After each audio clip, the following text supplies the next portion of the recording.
Welcome. It's great to be back in Israel. You know, I've met Mrtin, I believe, over 20 years ago, when he was the first-time ambassador to Israel, at the peak of the peace process. And I remember you calling us diplomatic correspondents for briefings in which you tried to convince us about the change in Syrian public opinion about Israel, and how President Assad is preparing the Syrian people for the eventual peace with Israel, which, as we know, never happened. And then again, the second-time ambassador to Israel during the Barak government, and all the way through Camp David and beyond. And then again, although, you know, I was not the diplomatic correspondent then, the third time as the peace envoy with Obama and President Obama and Secretary Kerry, and Prime Minister Netanyahu and President Abbas. Why do I get the feeling you're leading up to something? So the big question here is, can you summarize it as a splendid failure, all this effort? Magnificent failure. However... Why? However, there were two successes along the way. We should not forget. The first was the Oslo Accords, and the second was the Israel-Jordan Peace Treaty. And I feel very proud to be associated with both of those. Which raises obviously the question, was Oslo a success? Look, it's compared to what? It was an aborted process. The concept was the right one. In fact, if I have one message today, believe it or not, it is that we have to get back to Oslo. In what sense? It was the right process because it was designed not to resolve all of the very complex, difficult final status issues at the beginning, but to try to build confidence in a step-by-step process that would lead to a better ability to deal with those complex issues. But wasn't there also a kind of self-destruction mechanism built into the process, because it gave a veto power along the way to whoever wanted to derail it? It only gave the veto power to those if people who supported it were prepared to give them the veto power. Now, obviously, the veto power of an assassin was something that could not be anticipated in a negotiation process. You know, that was a catastrophic, cataclysmic event, and you can see it went downhill from there. Why was that so important? Why did Yigal Amir understand something that I did not understand at the time? Was that Rabin was critical.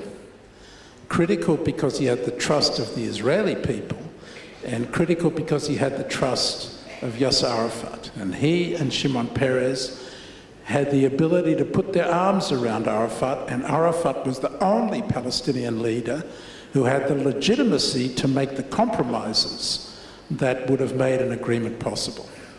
But despite that, you came back to the process, even with Rabin unfortunately gone, both during the Barak period, and by your analysis, Barak lacked both the support of the Israeli people and definitely had no trust with Arafat.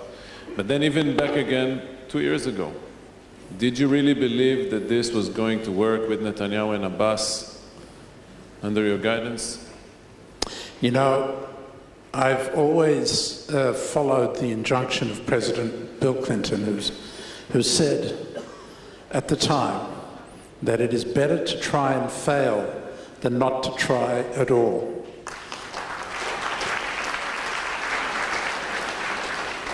And I often ask myself the question in a kind of heshbon nefesh, whether that is in fact the case, actually the right thing to do. But in the end, the alternative to not trying is what we're facing today. And that is a kind of hopelessness that leads nowhere. We know what not trying produces. Maybe by trying, and this is why I tried again, you can change the reality, restore some hope to the people on both sides, and move ahead to an agreement. What made it fail the last time around? I think it really, I mean, there are a lot of reasons, but the heart of the matter is this trust. And so much has happened since the 1993 handshake on the White House lawn between Yasser Arafat and Yitzhak Rabin.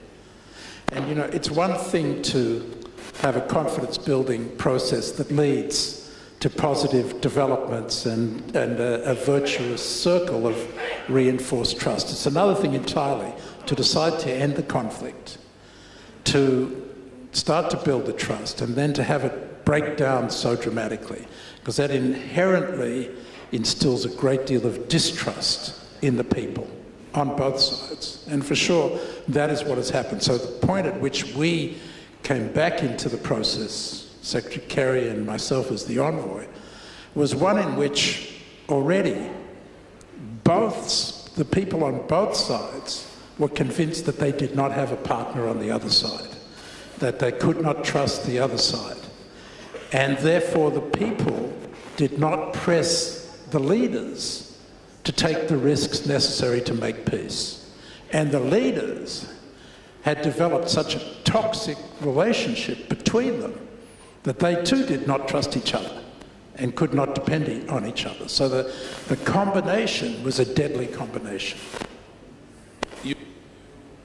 To give a lot of importance and weight to the personality of the leaders involved, Rabin, Netanyahu, Abbas, Arafat, and so on. But don't you miss something? I mean, perhaps the right-wing positions or the positions that Netanyahu puts forward reflect deeply held beliefs of many people in Israel. And it's not just Netanyahu. Maybe he's not trying to change those beliefs, but still. Look, I would say two things. First of all, I think that the right wing generally has benefited greatly from the argument that there is no partner on the other side. And therefore, it's not in their interests to say that there is a partner there. Even when Abu Mazen is doing what you need him to do on the security cooperation, for instance, they're still up there saying there is no partner. He's inciting, he's doing all these terrible things and so on. So, right, the point is, and this is something which I don't know how to communicate it effectively to the Israeli public, but I'm going to try. You are not victims. You are not. You have built a beautiful country which is incredibly strong on every dimension of power, militarily, economically, with the backing of the most powerful country in the world. You are not victims anymore. You are actors in your own fate. And to allow your leaders to convince you that you are victims, that you have to live by the sword, is to give way to a hopeless future for your people.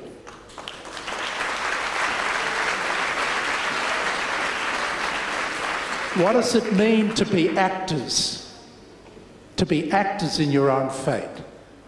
It means to have some generosity to the other side, even though they are the most difficult of partners to have. But you have the ability to make them partners. You have the ability to empower them. Abu Mazen could become a partner tomorrow for the deal you want to make if there was a freeze on settlements. But then, why not freeze the settlements? Does it affect your security? But no, because we have to have settlements, because settlements, of course, we know, aren't the problem, even though I can tell you from personal experience, they are the problem. Why? There are so many things you could do. Let's take, for example, the 60% of the West Bank that Israel has complete control over. In the last night of the negotiations that I was involved in, the Israeli negotiators came with an offer of tens of thousands of dunams of sea areas that they were prepared to give over to the Palestinian authorities' control to build what they would want on there without the permit regime and so on. And that came in the context of a settlement freeze. Why can't that be done now?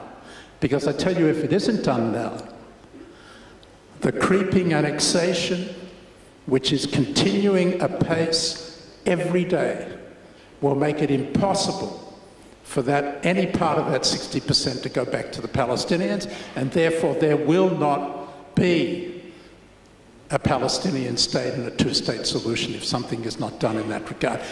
You can do that, and you can press your government to do that. But that makes the next question inevitable. Have you believed Netanyahu when he says that he supports the two-state solution, as he just said a couple of days ago in Washington, next to the president? Yeah, Does he tell the truth? It's not for me to look into the eyes of But you've known Netanyahu for 20 years. And decide whether he's telling the truth. I believe him when he says he doesn't want a binational solution. Why do I believe him? Because what responsible Israeli leader would want a solution which is not a solution because it guarantees either that Israel will not be Jewish or it will not be democratic. So I believe him completely when he says that. But Prime Minister Netanyahu also says something else, which is we have to be in control of the territories for the foreseeable future. Well, you can't have it both ways. You cannot be in favor of a two-state solution and require that the occupation go on for the foreseeable future. It doesn't work. Well, in a leaked email that came out recently from 5 years ago, you were quoted as saying that Netanyahu lacks generosity in his heart and he fears to appear as the fire, as the sucker vis-a-vis the Israeli public. First, is that still the case? Second, your recommendation to the administration at the time was to put an arm around Netanyahu. Is that what the president did in their last meeting? Look, as I think I said when I was asked the question at the time that the email was leaked, there was nothing in my experience that has changed my mind about that assessment. But I do think that it is essential for the United States to play the role of Israel's second line of defense. And that's what Obama is doing. To ensure that if Israelis decide that they want to take risks for peace, that the United States will be there to underwrite those risks, to give you a safety net. President Clinton to me. Indeed. It was a good principle then, and it's a good principle now. And that is the role of the United States. Now, when you put your arm around somebody, it's to provide reassurance, but it also gives you the capability to give a little nudge as well. So the two go together. So here's the question is, you were among those, not the only one, but very explicit in warning that Israel is approaching the point of choice between being Jewish and being democratic because of the occupation. Why hasn't that message filtered to the wider Israeli public at large? Look, what's the obstacle? I mean, we understand it, and I believe that most people in this audience understand it. Yeah. I think that part of the problem is when an American says it, it sounds, and especially when John Kerry said it, it sounded like a threat. And all newspapers, including Haaretz, said that Kerry was threatening Israel. Well, of course, if you feel threatened, you're not going to respond positively. It wasn't a threat, it was a warning, but it got lost in translation. That warning is now coming true. And you know, it's a great concern. I love Israel. Israel is a critical part of my identity. I do not want Israel to have to make that choice between being Jewish and democratic, and yet we are on that road. And so I can't, there's no way that somebody who doesn't live here can stand up and raise the red flag and say, look out.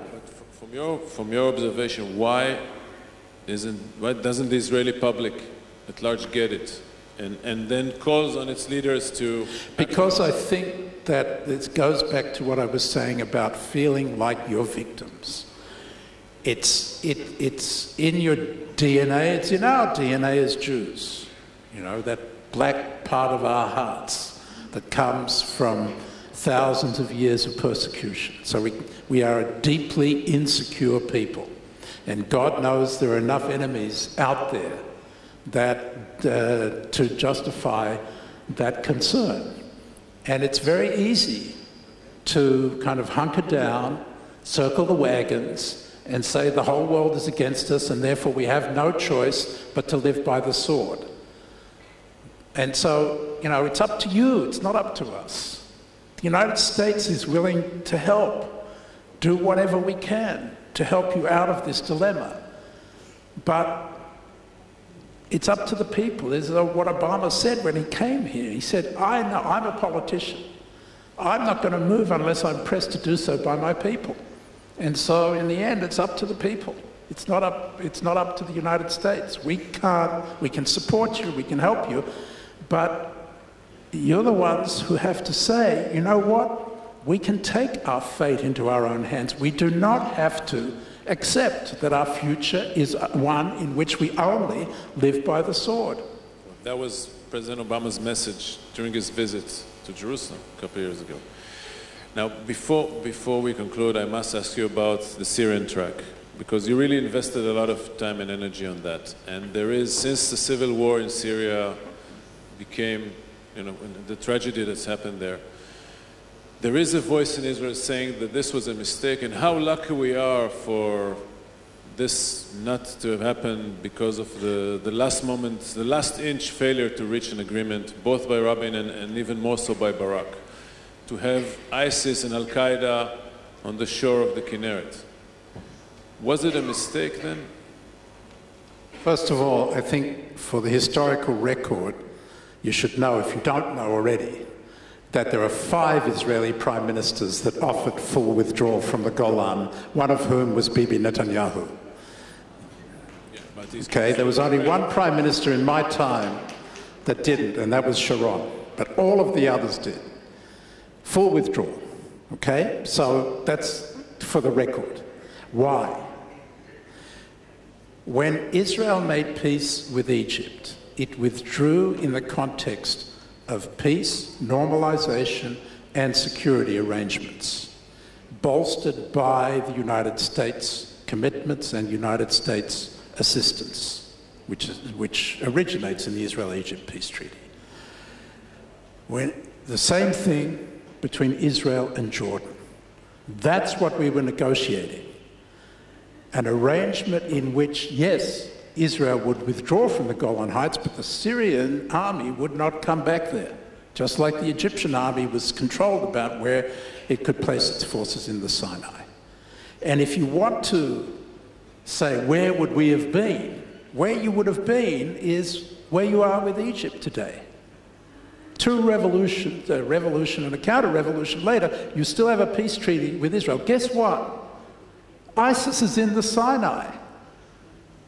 But you have an arrangement with Egypt in which you're able to help them fight ISIS. If Assad, the father, had made peace with Israel, and by the way, we came a lot closer in that negotiation, a lot closer than we were with the Palestinians. Had that deal been done, Yasser Arafat would have been under tremendous pressure to make the final deal with Israel. It would have transformed the Arab-Israeli conflict in a dramatic way. And who's to say what would have happened after that? So to say, oh, we're great that we didn't withdraw from the Golan, you know, it would have been a very different circumstance if there had been peace between Israel and Syria based on normalization, full peace, and security arrangements backed by the United States. So this is your biggest miss in this 20 years of career? And what do you think about... When we missed It was not Camp David. When we missed in Shepherdstown and Geneva, between the negotiations between Barak and Assad the father, we missed the opportunity for a peace, a comprehensive peace between Israel and its Arab neighbors. Lebanon would have followed immediately as well, and the whole problems with Hezbollah would have been in a completely different context. And the United States would have remained the dominant power in the region in a way that you can trace the arc of the decline of American influence from that moment when we failed to get the Syrian deal. So you don't really subscribe to the new Netanyahu idea of giving the Golan as a booty to Israel? I think that is a real... first of all, I don't think it's his idea. He hinted at it to the president. But let me say, I think it's a really unwise kind of thing to pursue, a typical right-wing agenda, you know, just at this moment, when all the Sunnis are fighting the Shias and the Sunnis are fighting the Sunnis in Syria, give them a reason to focus on Israel. What a great idea.